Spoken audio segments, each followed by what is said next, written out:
പരിശുദ്ധ അമ്മ പ്രത്യക്ഷപ്പെട്ട ഈ പുണ്യഭൂമിയിൽ വന്ന് അമ്മയുടെ പ്രത്യക്ഷീകരണത്തിൻ്റെ ഒരു സാക്ഷിയായി എന്നെയും എൻ്റെ കുടുംബത്തെയും ഉയർത്തിയ അമ്മയ്ക്കും തിരുക്കുമാരനും കോടാനുകോടി നന്ദി. എൻ്റെ പേര് ആൻമരിയ. ഞങ്ങൾ കാനഡയിലാണ്, ലണ്ടൻ കാനഡയിലാണ്. എൻ്റെ ആദ്യത്തെ സാക്ഷി എന്ന് പറയുന്നത് കാനഡയിൽ ഞങ്ങൾക്ക് ഒരു ഭവനം വാങ്ങാൻ പറ്റിയതാണ്. അത് ആ സമയത്ത് ഞാൻ ഓൺലൈൻ ഉടമ്പടിയിലായിരുന്നു, എൻ്റെ അമ്മ ഉടമ്പടിയിലായിരുന്നു. ആദ്യമായിട്ട് ഉടമ്പടിയിലേക്ക് ഞാൻ വന്നത് എൻ്റെ അമ്മ വഴിയാണ്. 2019 മുതൽ കൃപാസനത്തെക്കുറിച്ച് എനിക്കറിയാം. പക്ഷേ ആ സമയത്തൊന്നും കൃപാസനത്തിലെ പ്രാർത്ഥനകളോട് എനിക്ക് അത്ര ഇൻട്രസ്റ്റ് ഇല്ലായിരുന്നു.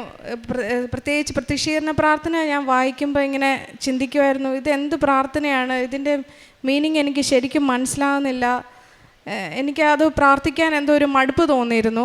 പക്ഷേ എൻ്റെ അമ്മ കാനഡയിൽ വന്നതോടുകൂടി അമ്മ സ്ഥിരം സാക്ഷ്യങ്ങൾ കേൾക്കാൻ തുടങ്ങി. അപ്പോൾ അമ്മയുടെ കൂട്ടത്തിൽ ഞാനും സാക്ഷ്യങ്ങൾ കേൾക്കാൻ തുടങ്ങി.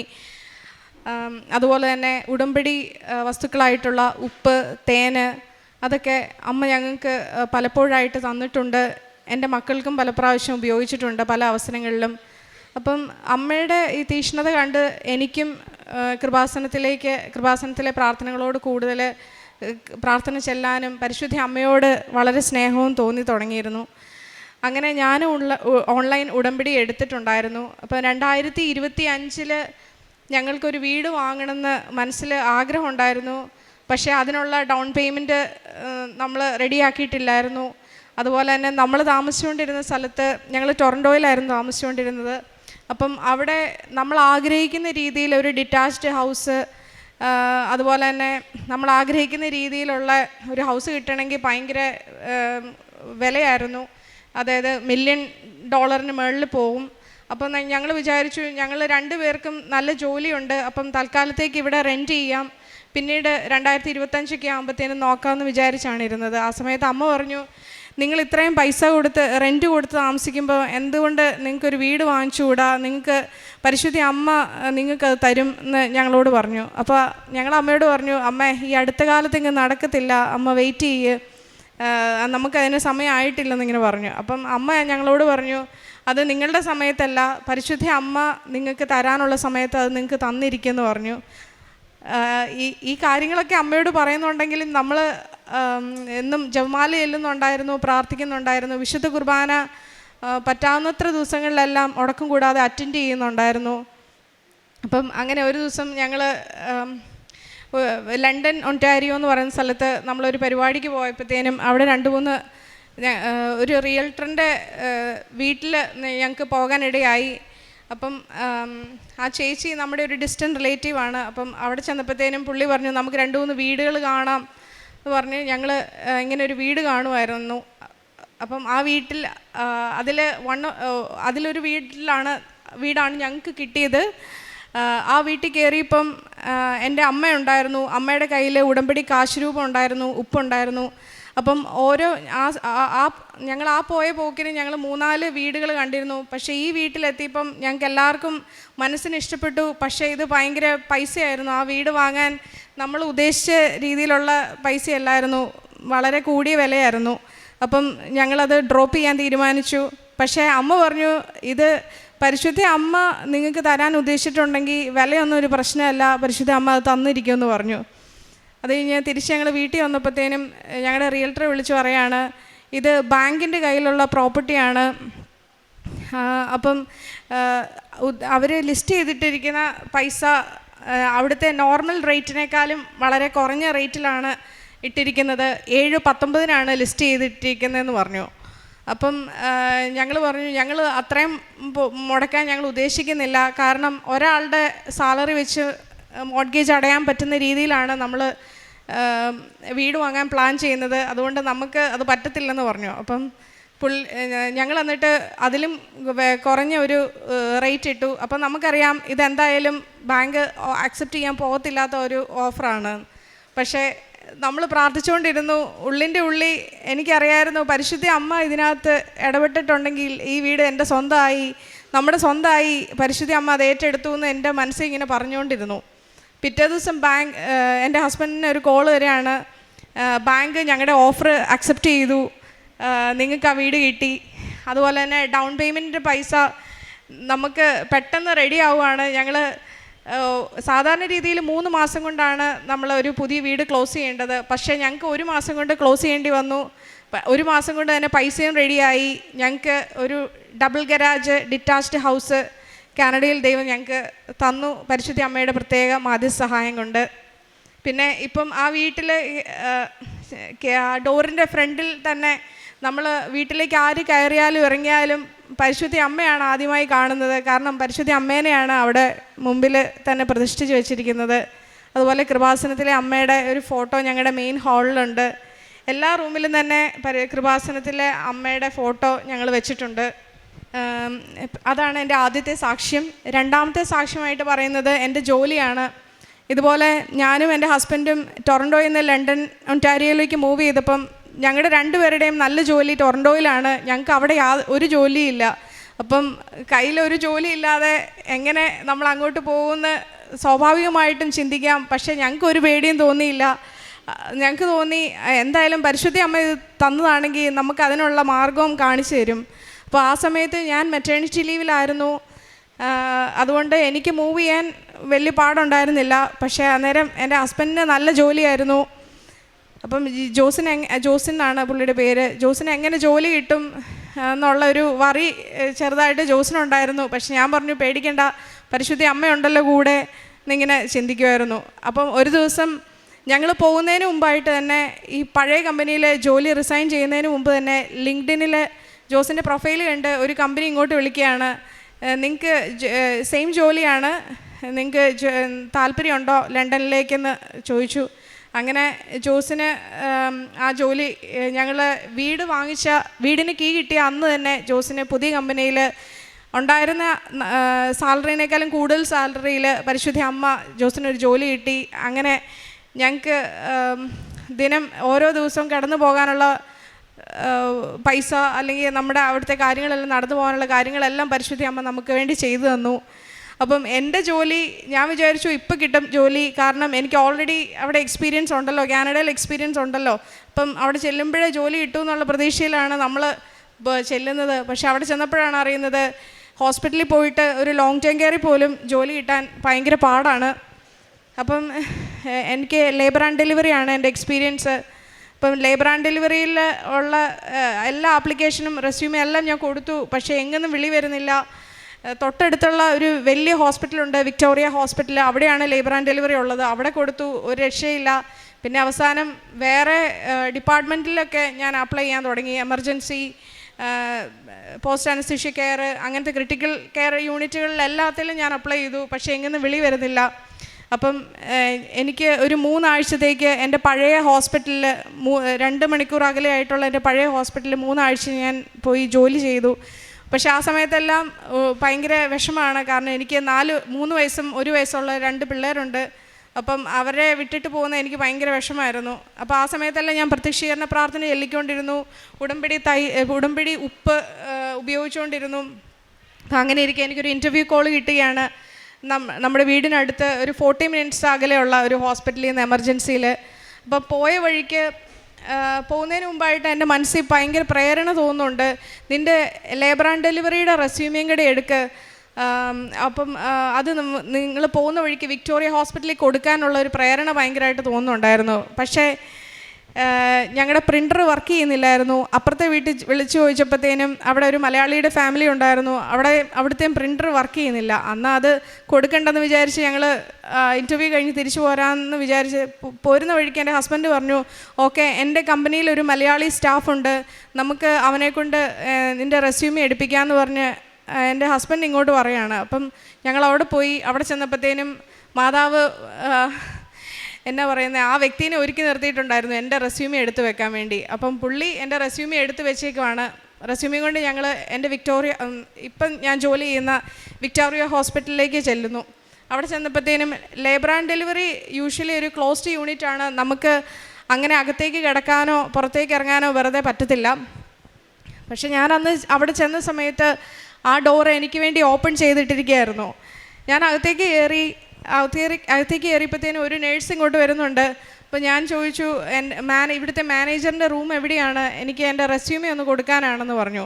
അപ്പോൾ അവർ പറഞ്ഞു, ഇത് HR ത്രൂ അല്ലാതെ നിങ്ങളുടെ റെസ്യൂമി കൊടുക്കാൻ പറ്റത്തില്ല, അതുകൊണ്ട് നിങ്ങൾ ദയവായി തിരിച്ചു പോകണമെന്ന് പറഞ്ഞു. അപ്പോൾ ഞാൻ പറഞ്ഞു ഓക്കെ എന്നാൽ പോയേക്കാന്ന് വിചാരിച്ച് ഞാൻ 2 സ്റ്റെപ്പ് മുന്നോട്ട് നടന്നപ്പോഴത്തേനും എൻ്റെ മനസ്സിൽ തോന്നി വെയിറ്റ് എന്ന് മനസ്സിൽ ഇങ്ങനെ തോന്നുവാണ്. അപ്പം ഞാൻ അവിടെ നിന്ന് കഴിഞ്ഞപ്പോഴത്തേനും ഒരു 2 മിനിറ്റ് കഴിഞ്ഞപ്പോഴത്തേനും വേറൊരു നേഴ്സ് ഇങ്ങോട്ട് വന്നു. അപ്പം ഞാൻ അവരോടും ചോദിച്ചു മാനേജറിൻ്റെ റൂം എവിടെയാണ്. അപ്പോൾ പുള്ളിക്കാരത്തി ചൂണ്ടിക്കാണിച്ചു മാനേജറിൻ്റെ റൂം അവിടെയാണെന്ന് പറഞ്ഞു. അപ്പോൾ ഞാൻ അങ്ങോട്ട് പോയി അവിടെ ചെന്ന് നോക്കിയപ്പോഴത്തേനും ഡോർ അടച്ച് കിടക്കുവാണ്.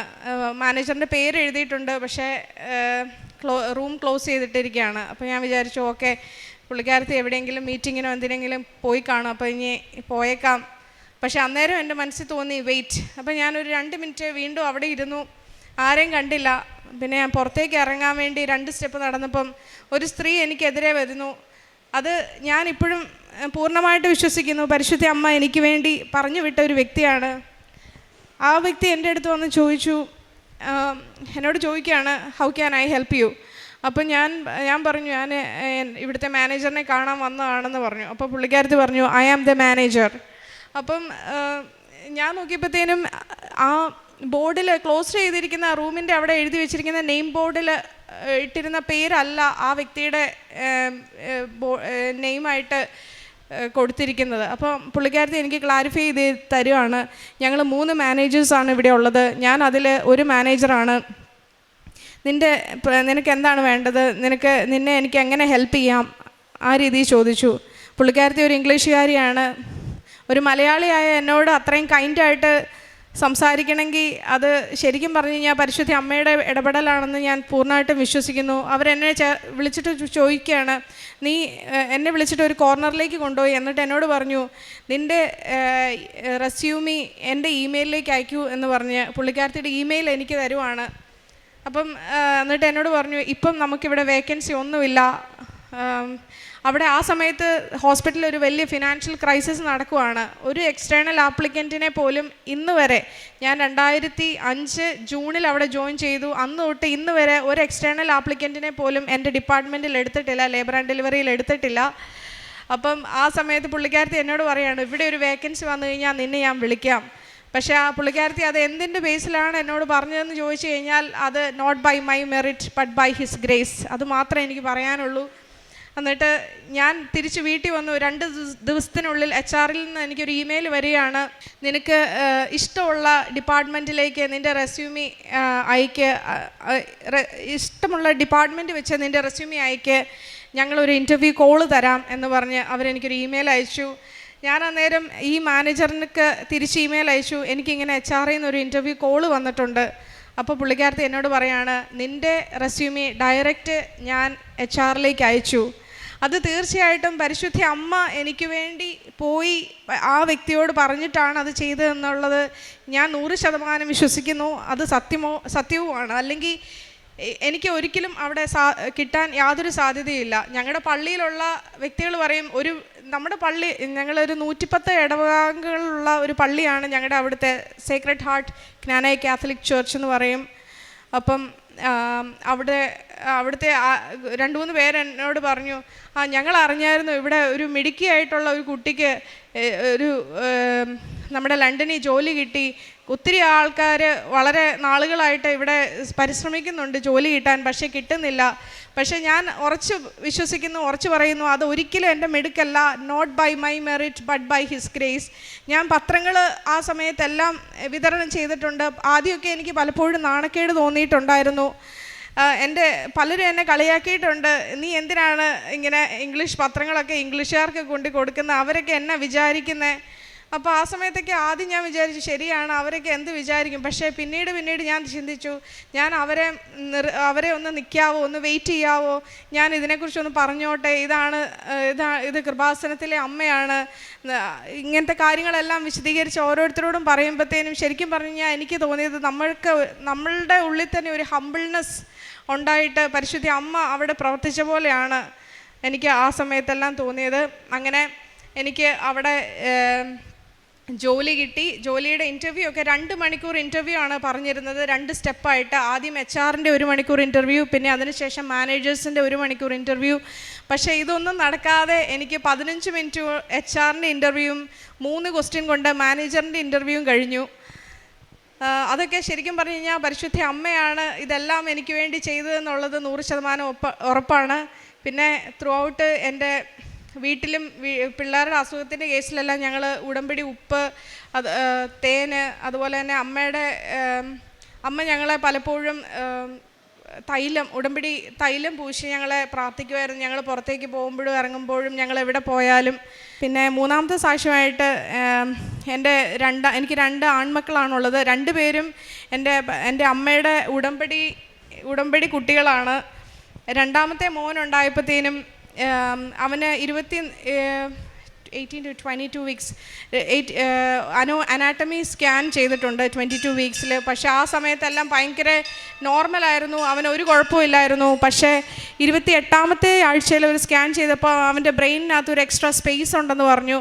അന്നേരത്തേക്കും ഞങ്ങൾക്ക് പേടിയായി, കൊച്ചിന് എന്തെങ്കിലും കുഴപ്പമുണ്ടോ, എന്തെങ്കിലും ഡെവലപ്മെൻറ്റ് ഡിലേ ഉണ്ടാവുമോ, എന്താണ് പ്രശ്നം എന്ന് നമുക്ക് ഭയങ്കര ടെൻഷനായി. അപ്പം നമ്മൾ തീക്ഷ്ണമായിട്ട് ഞാൻ ശരിക്കും പറഞ്ഞാൽ കരഞ്ഞും പരിശുദ്ധ അമ്മയോട് ഞാൻ പറഞ്ഞു.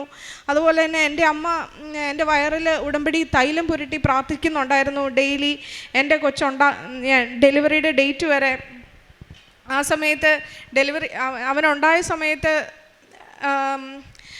പീഡിയാട്രിഷ്യൻ വന്ന് അവനെ ചെക്ക് ചെയ്തിട്ട് പറഞ്ഞു, അവൻ ഒരു കുഴപ്പമില്ല, അവൻ ടോട്ടലി ഫൈനാണ്, നിങ്ങളൊന്നും പേടിക്കണ്ട. ഇപ്പോൾ അവന് 2 വയസ്സായി, അവൻ എല്ലാ ഡെവലപ്മെൻറ്റൽ മൈൽ സ്റ്റോൺസ് എല്ലാം അച്ചീവ് ചെയ്തു, അവന് ഒരു കുഴപ്പമില്ല, അവൻ ആരോഗ്യവാനായിട്ട് നടക്കുന്നു. കഴിഞ്ഞ ദിവസം കൊച്ച് വന്നിട്ടുണ്ടായിരുന്നു, പരിശുദ്ധ അമ്മേനെ കണ്ടു. ഇന്ന് വരാൻ സാധിച്ചില്ല. പ്രേക്ഷിത പ്രവർത്തനമായിട്ട് പത്രം കൊടുക്കുകയാണ് ഞാൻ ചെയ്തത്. മെയിനായിട്ട് നാട്ടിൽ നിന്ന് അമ്മയും എൻ്റെ ഹസ്ബൻഡൊക്കെ നാട്ടിൽ വന്നപ്പോഴത്തേനും ഇവിടുന്ന് ഇംഗ്ലീഷ് പത്രവും മലയാളം പത്രമൊക്കെ വാങ്ങിച്ച് ഞാൻ പത്രം വിതരണം ചെയ്തു. പിന്നെ അതുപോലെ തന്നെ ഹോംലെസ് ആയിട്ടുള്ള ആൾക്കാർക്ക് ഫുഡൊക്കെ വാങ്ങിച്ചു കൊടുത്തിട്ടുണ്ട്.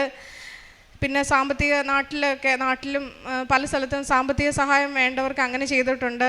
ആത്മീയ ജീവിതമായിട്ട് ഡെയിലി ഞാൻ വിശുദ്ധ കുർബാനയ്ക്ക് പോകാൻ വേണ്ടി മാക്സിമം ശ്രമിച്ചു. ഉടമ്പടിയിലേക്ക് വന്നപ്പോഴത്തേനും ഓൺലൈൻ ഉടമ്പടിയാണ് ഞാൻ ആദ്യം ചെയ്തത്. ഇന്ന് തീർത്ഥാടന ഉടമ്പടി എടുത്തു. പക്ഷേ ഉടമ്പടിയിലേക്ക് വന്നപ്പം എൻ്റെ ജീവിതത്തിലുണ്ടായ ആദ്യത്തെ മാറ്റം എന്ന് വെച്ച് കഴിഞ്ഞാൽ ഈശോയുടെ അഗാധമായിട്ടുള്ള ഒരു സ്നേഹം, ഈശോയെ അറിയാനും ഈശോയെ കൂടുതൽ സ്നേഹിക്കാനും ഈശോയുടെ സ്നേഹം അനുഭവിക്കാനും ഉള്ളൊരു കൃപയാണ്. അതുപോലെ തന്നെ പരിശുദ്ധ അമ്മയുടെ പ്രസൻസ് ഞങ്ങളുടെ ഇപ്പോഴും ഞങ്ങൾ അനുഭവിക്കുന്നുണ്ട്. അത് ഉടമ്പടി തിരിയിൽ ഹാർട്ടിൻ്റെ ഷേപ്പ് വന്നിട്ടുണ്ട്. അതുപോലെ തന്നെ മാതാവിൻ്റെ ഷേപ്പിൽ തിരി ഉരുകി വന്നപ്പോഴത്തേനും അങ്ങനെ വന്നിട്ടുണ്ട്. അങ്ങനെ പലപ്പോഴും ഞങ്ങൾക്ക് മാതാവിൻ്റെ പ്രസൻസ് അനുഭവിക്കാൻ പറ്റിയിട്ടുണ്ട്, ജോലി സ്ഥലത്തും എല്ലായിടത്തും.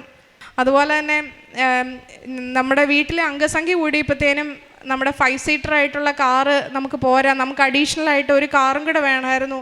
അപ്പോൾ ആ സമയത്ത് നമ്മൾ ഒത്തിരി പ്രാർത്ഥിച്ചു, നമുക്ക് ഒരു 8 സീറ്ററായിട്ടുള്ള ഒരു കാറ് വേണം, അല്ലെങ്കിൽ കാർ സീറ്റ് വെച്ച് കഴിഞ്ഞാൽ ബാക്കി ഫാമിലി എല്ലാവരും കൂടെ വന്നു കഴിഞ്ഞാൽ നമുക്ക് എല്ലാവർക്കും എവിടെയെങ്കിലും പോകണമെങ്കിൽ ഭയങ്കര പാടായിരുന്നു. എനിക്ക് അതിനിടയ്ക്ക് ഭയങ്കര ഒരു നടുവേദനയും ഒക്കെ വന്നിട്ട് ഭയങ്കര ബുദ്ധിമുട്ടായിരുന്നു. അപ്പം ഞങ്ങൾ നിരന്തരം പ്രാർത്ഥിച്ചുകൊണ്ടിരുന്നു. അതുപോലെ തന്നെ ഞങ്ങൾ എവിടെ വണ്ടി നോക്കാൻ വേണ്ടി പോയാലും അമ്മ ഞങ്ങളുടെ കൂടെ വരുമായിരുന്നു, ഉടമ്പടി കാശ് രൂപമായിട്ട്.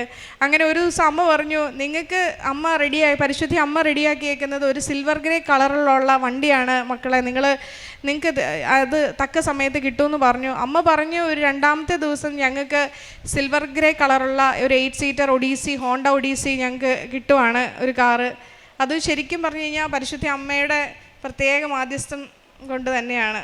ഈശോയ്ക്കും തിരുക്കുമാരനും കോടാനുകോടിനും നന്ദി. അങ്ങ് നൽകിയ അനുഗ്രഹങ്ങളെ പ്രതി ഞാൻ എന്നേക്കും അവിടത്തേക്ക് നന്ദി പറയും. അങ്ങയുടെ ഭക്തരുടെ മുൻപിൽ ഞാൻ അങ്ങയുടെ നാമം പ്രകീർത്തിക്കും. എന്തെന്നാൽ അങ്ങ് ശ്രേഷ്ഠമാണ്. സങ്കീർത്തനം 52:9 ദൈവത്തിൻ്റെ ഇടപെടൽ അനുഭവിച്ച വ്യക്തി ഹൃദയത്തിൽ നന്ദിയാൽ നിറഞ്ഞ് ജീവിതം മുഴുവൻ സ്തുതിയായി നന്ദിയായി ഈശോയുടെ അമ്മയുടെ സാക്ഷിയായി മുന്നോട്ട് നയിക്കുന്നു. പരിശുദ്ധ അമ്മയുടെ ജീവിതത്തിൽ ദൈവത്തിൻ്റെ മഹത്തായ കാര്യങ്ങൾ കണ്ടപ്പോൾ കർത്താവിനെ മഹത്വപ്പെടുത്തിയത് മാഗ്നിഫിക്കാറ്റിൽ കൂടിയാണ്. നമ്മൾക്ക് ലഭിച്ച കൃപകൾ മറക്കാതെ അനുഭവിച്ച അനുഗ്രഹങ്ങൾ സ്തുതിയായി മാറ്റി ഓരോ വ്യക്തികളും പരിശുദ്ധ അമ്മ പ്രത്യക്ഷപ്പെട്ട ഈ ആലയത്തിൽ വന്ന് പ്രത്യക്ഷീകരണത്തിൻ്റെ സാക്ഷിയായി മാറുമ്പോൾ നമ്മളുടെ വിശ്വാസവും നമ്മളുടെ ഈശോയോടുള്ള സ്നേഹവും കൂടുകയാണ്. ഇന്ന് ആൻ മരിയ ജോയ് എന്ന മകൾ നമ്മളോട് പറഞ്ഞത്, നമ്മളോട് ഷെയർ ചെയ്തത് ഒരു ഓൺലൈൻ ഉടമ്പടിയുടെ ഒരു വലിയ സാക്ഷ്യമാണ്, ദൈവാനുഭവ സാക്ഷ്യമാണ്. വീട്ടിൽ അമ്മയാണ് ഉടമ്പടി എടുത്തത്. പിന്നെ അമ്മയാണ് ഇവരുടെ കൂടെ കാനഡയിൽ പോയി ഇവരെ ഉടമ്പടി ജീവിതത്തിൽ മുന്നോട്ട് നയിക്കുന്നതും ഓരോ ദിവസവും ഓരോ നിമിഷവും ഈശോയുടെ അമ്മയോടും ചേർന്ന് നിന്ന് ജീവിതം മുന്നോട്ട് നയിക്കുവാൻ ഇവരെ പഠിപ്പിക്കുന്നതും ഇൻസ്പയർ ചെയ്യുന്നതും എല്ലാം സ്വന്തം അമ്മയാണ്. അമ്മ ഉടമ്പടി വസ്തുക്കളായ കാശുരൂപവും ഉടമ്പടി തൈലവും ഉപ്പുമൊക്കെ ഈ മക്കൾക്ക് കൊടുത്ത് ഓരോ കാര്യങ്ങൾക്ക് പോകുമ്പോഴും പ്രാർത്ഥിച്ച് വിശ്വാസ പ്രമാണം ചൊല്ലിയാണ് ഓരോ കാര്യങ്ങൾക്കും മുന്നോട്ട് പോകുന്നത്.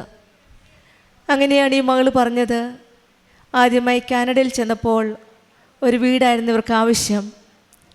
അതൊരു ഹ്യൂജ് എമൗണ്ട് ആയിരുന്നു വീടിന് വേണ്ടിയിരുന്നത്. ഇവർ പോയി കണ്ടപ്പോൾ അമ്മയുടെ കയ്യിൽ ഉടമ്പടി കാശുരൂപം ഉണ്ടായിരുന്നു. ഉപ്പിട്ട് പ്രാർത്ഥിച്ച് വിശ്വാസ പ്രമാണവും ചൊല്ലി. അമ്മ പറഞ്ഞ വാക്കിതാണ്, വില പ്രശ്നമില്ല, അമ്മയ്ക്ക് ഇഷ്ടമാണെങ്കിൽ നിങ്ങൾക്കത് ലഭിക്കുമെന്നാണ്. എല്ലാം ഈശോയുടെ അമ്മയുടെ ഹിതത്തിനനുസരിച്ച് ഇവർ വിട്ടുകൊടുക്കുകയാണ്. ഞങ്ങൾക്കിത് വേണം അത് വേണമെന്നല്ല, ഈശോയ്ക്കും അമ്മയ്ക്കും ഇഷ്ടമാണെങ്കിൽ അത് നമുക്ക് ലഭിക്കട്ടെ എന്നാണ് ഇവർ പ്രാർത്ഥിച്ചത്. അങ്ങനെയാണ് അമ്മ ഈ മക്കളെ പ്രാർത്ഥിക്കാൻ പഠിപ്പിച്ചത്. ഇവരുടെ പ്രാർത്ഥന കേട്ട് ഈശോയും അമ്മയും നല്ലൊരു വീട്, ഒരു ഭവനം ഇവർക്ക് കൊടുക്കുകയായിരുന്നു. ഡൗൺ പേയ്മെൻ്റ് ഇടാനുള്ള പൈസ എല്ലാം എവിടെ നിന്നോ എങ്ങനെയൊക്കെയോ ഇവർക്ക് പെട്ടെന്ന് കിട്ടുകയും ലഭിക്കുകയും അത് പരിശുദ്ധ അമ്മ എല്ലാം ക്രമീകരിച്ച് കൊടുക്കുകയായിരുന്നു. ഇവിടെ ഓരോ കാര്യത്തിലും പെട്ടെന്ന് തന്നെ എല്ലാം നടത്തി. ആ വീട് ഒരു വലിയൊരു എമൗണ്ട് ആയിരുന്നു. ആ ഹ്യൂജ് എമൗണ്ടിന് അവർക്ക് വാങ്ങിക്കുവാൻ സാധിച്ചു. പിന്നെ ഉണ്ടായിരുന്ന ഒരു ജോലിയുടെ കാര്യമായിരുന്നു. കുടുംബം ഒന്നിച്ച് ഒരു ജോലിക്ക് വേണ്ടി ശ്രമിച്ചു. ഹസ്ബൻഡിന് ജോലി കിട്ടിയത്, വീടിൻ്റെ കീ കിട്ടിയ ദിവസം തന്നെയാണ് ഇവർ ഓൺലൈൻ ജീവിതം, ഉടമ്പടി ജീവിതം മുന്നോട്ട് നയിച്ചു. കാരണം ഇവർ നാട്ടിലേക്ക് വന്നിട്ടില്ല തീർത്ഥാടന ഉടമ്പടി എടുക്കാൻ. അവർ വീണ്ടും ഓൺലൈൻ ഉടമ്പടിയിൽ തന്നെ മുന്നോട്ട് പോവുകയാണ്. ഉടമ്പടി എടുത്ത സ്വന്തം അമ്മയാണ് ഇവരുടെ കൂടെ ഉള്ളത്. പരിശുദ്ധ അമ്മയോട് ചേർന്ന് ഈശോയുടെ അമ്മയുടെയും കൂടിയാണ് ഇവർ ഉടമ്പടി ജീവിതം നയിക്കുന്നത്. പുതിയ ഭവനത്തിൻ്റെ കീ ലഭിച്ച ദിവസം തന്നെയാണ് ഹസ്ബൻഡിനും അവിടെ ഒരു പുതിയ ജോലി ലഭിക്കുകയും ചെയ്തത്. അതും ഈശോയും അമ്മയും കണിഞ്ഞൊരുങ്ങിയ ഒരു വലിയൊരു അനുഗ്രഹമായിട്ടാണ് ഇവർക്ക് മനസ്സിലാക്കിയത്. അത് ബിൽഡിംഗ് ഓട്ടോമേഷൻ ടെക്നീഷ്യനായിട്ടാണ് തന്നെ അവിടെ ഒരു നല്ലൊരു ജോലി കൊടുത്ത് ഈശോയും അമ്മയും അനുഗ്രഹിക്കുകയാണ്. ഈ മോൾ വീണ്ടും പറഞ്ഞത് not by merit but by grace ആണ്. ഞങ്ങൾക്ക് അതിനുള്ള മെറിറ്റ് ഇല്ല, പക്ഷേ ദൈവത്തിൻ്റെ ഒരു കൃപയാലാണ് ഈ മകൾക്കും അവിടെ ഒരു നല്ലൊരു ജോലി, നഴ്സിംഗ് ജോലി കിട്ടിയത്. അത് ഈ മോൾ പറഞ്ഞ് അതെല്ലാം ഡീറ്റെയിൽസ് ആയിട്ട് എക്സ്പ്ലെയിൻ ചെയ്ത് കഴിഞ്ഞു. ഈ മോൾ പറഞ്ഞ് ലേബർ ആൻഡ് ഡെലിവറിയിൽ നോട്ട് ബൈ മെറിറ്റ് അവിടെയും ദൈവത്തിൻ്റെ ഒരു വലിയൊരു കൃപയാണ്. ഞങ്ങൾക്ക് പലരും ശ്രമിച്ചിട്ടുണ്ട് അവിടെ ജോലി കിട്ടാൻ, അവിടെ വേക്കൻസി ഒന്നും ഇല്ലാതായിട്ടാണ് കേട്ടത്. പിന്നെ എങ്ങനെയാണ് ഈ മകൾക്ക് അവിടെ പോകുന്ന വഴിക്ക് ദൈവമാണ് അവരെ ഇൻസ്പയർ ചെയ്തത് അവിടെ കയറാനും അവിടെ ഇവരുടെ CV കൊടുക്കാനും അവിടെ ആ ജോലി വേക്കൻസിന് മാതാവിനെ പോലെ ഒരു വ്യക്തിയുടെ സാന്നിധ്യം അവർക്ക് മനസ്സിലാക്കാൻ സാധിച്ചത്. അതിവർ മനസ്സിലാക്കുന്നത് പരിശുദ്ധ അമ്മ തന്നെ ഇവരുടെ കാര്യത്തിൽ ഇടപെട്ട് അവിടെ ഒരു ജോലി കൊടുത്തതായിട്ടാണ് ഇവർ ഇവിടെ സാക്ഷ്യപ്പെടുത്തുന്നത്. പിന്നീട് പറഞ്ഞത് ഇവർക്കൊരു വാഹനം വേണമായിരുന്നു. അതും അമ്മയ്ക്ക് നല്ല വിശ്വാസമുള്ള ഉടമ്പടി ജീവിതം നയിക്കുന്ന അമ്മയാണ്. ആ അമ്മയാണ് ഈ മക്കളോട് പറഞ്ഞത്, പരിശുദ്ധ അമ്മയോട് പ്രാർത്ഥിക്കുക, കൃപാസനം അമ്മയോട് പ്രാർത്ഥിക്കുക, നിങ്ങൾക്ക് നല്ലൊരു വാഹനം ലഭിക്കും സിൽവർ ഗ്രേയിൽ. ആ അമ്മയ്ക്ക് അത്ര നല്ല വിശ്വാസമുണ്ട്. പരിശുദ്ധ അമ്മ, കൃപാസനം അമ്മ നമ്മൾ എന്ത് പ്രാർത്ഥിച്ചാലും അത് അമ്മയുടെ ഇഷ്ടമെങ്കിലും നമുക്ക് തരുമെന്നുള്ള വലിയ വിശ്വാസമുണ്ട്. അങ്ങനെയാണ് ഈ മക്കൾ പ്രാർത്ഥിച്ചപ്പോൾ അതുപോലെ തന്നെ അവർക്ക് ഇഷ്ടപ്പെട്ട സിൽവർ ഗ്രേ കളർ, അതായത് കൃപാസനം അമ്മയുടെ കളറിൽ തന്നെ അവർക്കൊരു നല്ല വാഹനം മേടിക്കുകയും പുതിയ ഭവനത്തിൽ പരിശുദ്ധ അമ്മയുടെ ഫോട്ടോ വെച്ചാണ് അവർ ആ ഹൗസിൽ എൻട്രി ചെയ്തത്. ഇതെല്ലാം പരിശുദ്ധ അമ്മയുടെ ഒരു വലിയ കൃപയായിട്ടാണ് ഇവർ കണക്കാക്കുന്നത്. അതുതന്നെയല്ല, വലിയ രോഗസൗഖ്യവും മകന് കിട്ടിയ രോഗസൗഖ്യം 2ാം ആഴ്ചയിലെ 28ാം വീക്കിലെ സ്കാനിങ്ങിൽ എക്സ്ട്രാ സ്പേസിൻ്റെ ബ്രെയിൻ എന്ന് പറഞ്ഞപ്പോൾ ഇവർ വളരെ ഭയപ്പെട്ടു. അവിടെയും പരിശുദ്ധ അമ്മയും ഈശോയും ചേർന്ന് നിന്ന് ഇവർക്ക് വലിയൊരു രോഗസൗഖ്യം കൊടുക്കുകയായിരുന്നു. അതും ഉടമ്പടി വസ്തുക്കളായ ഉടമ്പടി തൈലവും ഉപ്പും ഇവരുടെ ഉടമ്പടി എടുത്ത അമ്മയാണ് ഇവർക്ക് തേച്ച് വിശ്വാസപ്രമാണം ചൊല്ലി പ്രാർത്ഥിച്ചു കൊടുത്തിരുന്നത്. അസാധ്യമാണെന്ന് തോന്നുന്ന കാര്യങ്ങളെല്ലാം ഈശോയുടെയും അമ്മയുടെയും കൈകളിലൊക്കെ വെച്ചു കൊടുക്കുമ്പോൾ നമുക്കൊന്നും ഭയപ്പെടേണ്ട ആവശ്യമില്ല. കർത്താവിനെ അന്വേഷിക്കുന്നവർക്ക് ഒന്നിനും കുറവുണ്ടാവുകയില്ല എന്നാണ് സങ്കീർത്തനം 34 വചനം പറയുന്നത്. നമ്മളെ താങ്ങുന്ന ദൈവമാണ്, നമ്മെ സ്നേഹിക്കുന്ന ദൈവമാണ്. എത്ര പറഞ്ഞാലും നന്ദി പറഞ്ഞാൽ നമ്മുടെ വാക്കുകൾ തികയുകയില്ല. അങ്ങ് നൽകിയ എല്ലാ അനുഗ്രഹങ്ങളെയും പ്രതി ഞാൻ എന്നേക്കും അവിടത്തേക്ക് നന്ദി പറയും. അങ്ങയുടെ ഭക്തരുടെ മുമ്പിൽ ഒരു സാക്ഷിയായി അവിടുത്തെ നാമം പ്രകീർത്തിക്കുമെന്നാണ് സങ്കീർത്തനം 52 നമ്മൾ തുടക്കത്തിൽ പറഞ്ഞത്. നമ്മളുടെ ജീവിതത്തിലും ദൈവം നടത്തി തരുന്ന ഓരോ കാര്യങ്ങൾക്കും നമുക്ക് നന്ദി പറയാം. സ്തുതി നമ്മുടെ കൃതജ്ഞതയിൽ നിന്നാണ്. നമ്മുടെ ജീവിതത്തിൽ ചെയ്ത നന്മകൾ ഒരിക്കലും മറക്കാതെ, ദൈവം നമ്മുടെ ജീവിതത്തിൽ തരുന്ന ഓരോ നന്മകൾക്കും മറക്കാതെ നമ്മൾക്ക് സ്തുതി പറയാം. എല്ലായ്പ്പോഴും ദൈവത്തോട് ചേർന്ന് നിന്ന് ഈശോയുടെയും അമ്മയുടെ അനുഗ്രഹങ്ങൾക്ക് നന്ദി പറഞ്ഞുകൊണ്ട് പ്രാർത്ഥനയോടെ, വിശ്വാസത്തോടെ, ഭക്തിയോടെ നമുക്ക് നമ്മുടെ ഉടമ്പടി ജീവിതം മുന്നോട്ട് നയിക്കാം. ഈശോയും അമ്മയും നമ്മുടെ കരങ്ങൾ പിടിച്ച് നമ്മളെ മുന്നോട്ട് നയിക്കട്ടെ നമുക്ക് പ്രാർത്ഥിക്കാം. ആൻമരിയ ജോയ്ക്കും കുടുംബത്തിനും ലഭിച്ച എല്ലാ അനുഗ്രഹങ്ങൾക്കും നമ്മൾക്ക് കരങ്ങളടിച്ച് ദൈവത്തെ മഹത്വപ്പെടുത്താം. യേശുവേ നന്ദി, യേശുവേ സ്തുതി. Ave Maria. അത്യപൂർവ ദൈവാനുഭവങ്ങൾ ഇനി നിങ്ങൾക്കും സ്വന്തം. ഈ യൂട്യൂബ് ചാനൽ ഇതുവരെ സബ്സ്ക്രൈബ് ചെയ്തിട്ടില്ലെങ്കിൽ ഇപ്പോൾ തന്നെ സബ്സ്ക്രൈബ് ചെയ്യുക. ഈ വീഡിയോ ഇപ്പോൾ തന്നെ നിങ്ങളുടെ സുഹൃത്തുക്കൾക്ക് ഷെയർ ചെയ്തുകൊണ്ട് കർത്താവിൻ്റെ പ്രേക്ഷിതരാകുക.